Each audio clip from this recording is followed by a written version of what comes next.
Army chief की तकर्रुरी कभी issue नहीं रहा, इमरान खान ने मुल्क के हर बहरान का क्या हल बताया।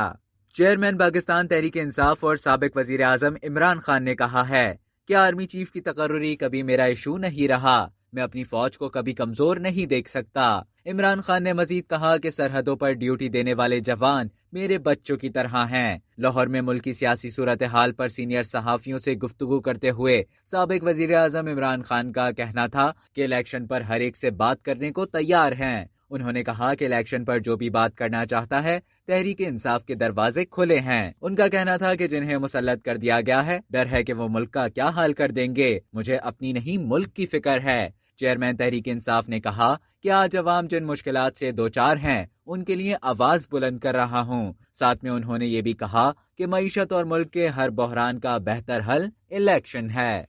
अब तक के लिए इतना ही। मजीद खबरों और न्यूज अपडेट्स के लिए दिल्ली जंग के YouTube चैनल को सब्सक्राइब करें और फेसबुक के पेज को लाइक करना ना भूलें।